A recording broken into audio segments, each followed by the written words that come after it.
Flashback uncovering that it was all Dick's syringe he had purposely cleared out Eva behind so the police would think he had deceived her when Dilek went to the cellar to take the veil machine. He had slaughtered the genuine officer Roller and made the cover of Roller's confront to imitate him. For days he meandered among the police without raising any doubt. Presently Dybbuk had recaptured all his stolen merchandise, whereas the police were cleared out empty-handed, not finding Dybbuk or any of the stolen things. Also they had misplaced more than 3 of the Queen's accessories. Dybbuk and Eva, with all their stolen riches, moved to another nation where they chosen to live a great life, and this is often where the motion picture closes out. The same time she herself was being dragged. Presently Tom taken note this and saw Julian, and so Tom bounced into the water to spare her. In the interim Ben began the boat's motor to bring it closer to them. Presently Tom spared Julian from suffocating, and after the span and Casey pulled both of them onto the pontoon, and in this way Julian's life was spared. Presently on the vessel Tom got irate at his girl Casey. He said, "What was your consideration? You know, do not you, that somebody should keep an eye on whoever goes swimming at that point? Why did you break this run to show what would have happened in the event that something had happened to your mother?" Presently Casey was feeling blameworthy around this as well, but everybody moved on after she said too bad. A short time later they celebrated Ben's birthday. At that minute Casey got a call from her boyfriend, and she taken note that behind her boyfriend an enormous storm was coming within the city. Seeing this Casey got to be a bit stressed since at this time they were not in a secure put. She told this to her mother and father, after which they began checking their watercraft for security, whereas checking they taken note that a parcel of whales and sharks were circling their vessel. Tom knew that whales and sharks as it were carry on like this sometime recently. The entry of an enormous and appalling storm they had as of now expected the coming storm, but sometime recently that they had to bargain with these sharks. At that minute their pontoon was hit by an effective shock. To check this Tom went into the water and saw that a tremendous scratch had shaped beneath the watercraft, likely caused by an enormous shark. After checking when Tom came back he was severely harmed. Seeing this Julian sewed up his wounds. Here Tom told his family that since of the mark caused by the shark they could not move the pontoon forward. Presently their as it were choice was to call somebody for offer assistance, but they had no signals. The communication hardware on their pontoon was not picking up any flag. At this troublesome time Tom checked their nourishment and drink supplies and found that they had water for as it were 4 days and nothing else.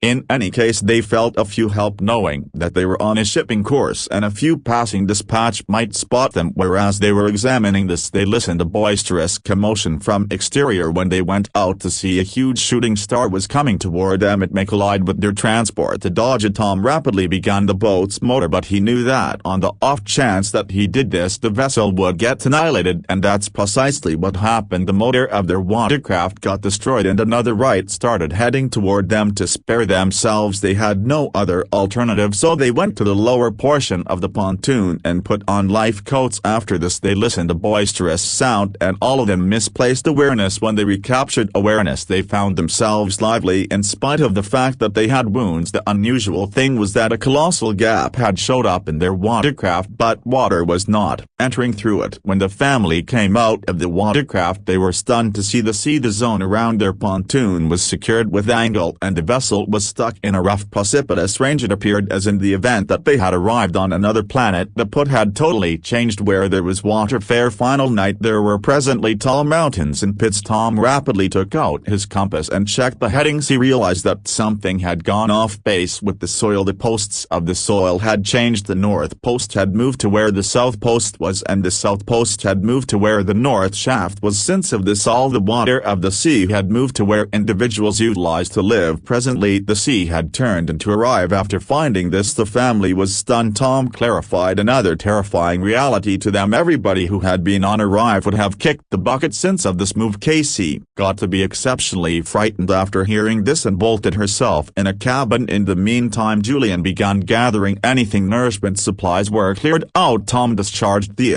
remaining birthday inflatables into the discuss, trusting somebody would see them after this. Tom attempted to contact somebody through radio. He wasn't anticipating any reaction, but to his astonishment somebody did react. It was a captain who had been in a submarine. The captain knew almost the sea moving as he had experienced the same, whereas being submerged. The captain educated Tom that the Earth's shafts would return to their unique positions in almost a week, which implied the sea would return into its put, be that as it may. The waves at that time would be greatly perilous. The captain prompted Tom to discover it all, put where they may remain, because it would be their most secure choice. Hearing this, Julian promptly told her children to begin pressing. Tom inquired the captain on the off chance that his children could take shield within the submarine. The captain answered that he wished he might offer assistance, but his submarine was little and one of his companions had as of now passed on interior. The submarine as it were had space for 2 individuals, so he might take one individual but not both children. Tom argued with the captain to take both his children, promising to do anything in return. Moved by this ask, the captain concurred. Town at that point calculated the submarine's area and told his spouse that they may reach there in 2 days. Sometime recently the sea water returned. This would spare their children's lives. The following morning the family arranged for their travel, but from a remove Tom saw an unusual man drawing closer with a pooch. Tom taken note that the man was harmed and chosen to assist him. He gave him water, but after drinking the water the man assaulted Tom rather than expressing gratitude toward him. Julian saw this from a far distance. The man murdered Tom utilizing a cut he carried. Julian couldn't spare her spouse, but she rapidly bolted her children interior the pontoon cabin to keep them secure. She moreover given Casey a flare weapon, telling her to utilize it as it were an extraordinary require. As they were talking, the man come to their pontoon, constraining Julian to cover up within the washroom. She started sewing her wounds, whereas the executioner looked the pontoon. When he found nourishment he began eating eagerly,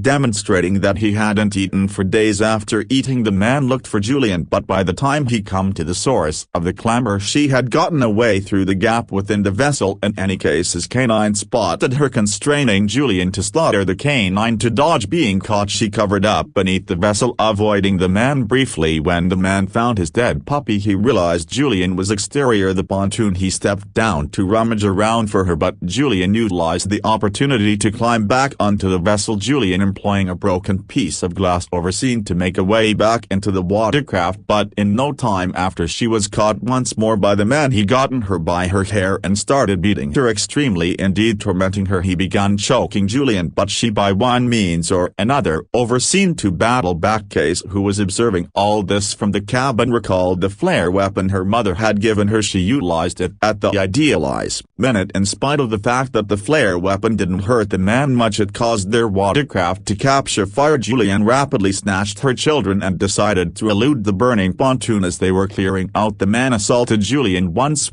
more, but this time she kicked him absent, causing him to drop back. After getting exterior, Casey and Ben saw their father's inert body and started crying. They couldn't believe what had happened to them. Ben faulted himself, saying, in case I hadn't discharged those colorful balloons into the disgust, this man wouldn't have seen them and come here. In the meantime, Julian clung to her husband's body, sobbing wildly. At that minute she saw the executioner coming out of their burning pontoon. Realizing that remaining there was no longer secure, she gotten her children and fled, running for their lives. They in the long run ceased behind a mountain to rest, considering they might have misplaced the executioner. Ben was still crying and Casey attempted to support him, advertising him clean water to drink, but Ben denied to drink, faulting himself for their circumstance. Whereas they were talking, Julian taken note that the executioner was still taking after them, froze. The three started running once more, depleted but incapable to halt. Each time they looked back the executioner was still on their path. In the long run they come to a put where harmful water was shown. In spite of the fact that crossing it was unsafe, Julian educating her children to go through it, whereas crossing their condition declined. Julian realized that Ben was seriously got dried out. They had as it were a couple of drops of water cleared out, which Julian gave to Ben, but it wasn't sufficient to create a distinction. Casey started losing trust, saying she didn't accept they might survive. She encouraged them to acknowledge their destiny, but Julian chastened her, saying, be calm and do as I say. We'll move forward and I guarantee to spare you both. both energized by Julian's assurance they continued their travel. Inevitably they came over a slammed plane that had fallen into the sea a long time prior. They took shield interior the destruction. Julian looked at a family photo they had taken the night sometime recently, and everybody recollected Tom with overwhelming hearts. It was late at night and they were depleted. Casey and Ben fell sleeping, but Julian, incapable to rest, ventured exterior the plane. To her frightfulness, she saw the executioner was still taking after them in the haziness. Imagining to sleep, Julian waited for him to induce closer. When he drawn closer, she propelled a shock assault. This time Julian battled with all her might, wounding him more than once. In outrage at long last she murdered the man, killing the danger once and for all. Diminished, Julian fell into a tranquil rest. The following morning when Julian woke up, she found the killer's body in a shocking state. This made her realize that indeed the dry sea floor was greatly unsafe. In any case, they still required to reach the submarine where the captain was holding up. As Julian examined her outline, Ben, parched and frantic, went ahead to drink water from an adjacent lake. In spite of Julian's notices that the water was harmful, Ben disregarded her and drank it. Besides, Julian rapidly pulled him out, but the harm was as of now done. Ben fell extremely sick from the harmful water. Julian and Casey chosen to construct a little shield adjacent for Ben to rest. As they attempted to recoup, Julian started hearing bizarre clamors from exterior. When she ventured out to explore, she saw an enormous swarm of crabs moving toward them. The family instantly began running for security within the separate. They saw a huge cargo dispatch with holders on it. Trusting to discover asylum, they'd drawn closer the holders and taken note that a few survivors had bolted themselves interior. When Julian and her children argued for offer assistance, the survivors denied and bolted the entryways more tightly. With the swarm of crabs drawing closer quickly, Julian and her children climbed onto one of the holders. Whereas climbing, Julian was nibbled by a crab, but she overseen to reach the best. Casey made a difference. Julian tied her wound with the scarf, but the crabs inevitably broke into the holder where the survivors were stowing away. Chaos ejected interior as the crabs assaulted the individuals. In spite of their endeavors to battle back with weapons, the sheer number of crabs overpowered them. The following morning, Julian woke up and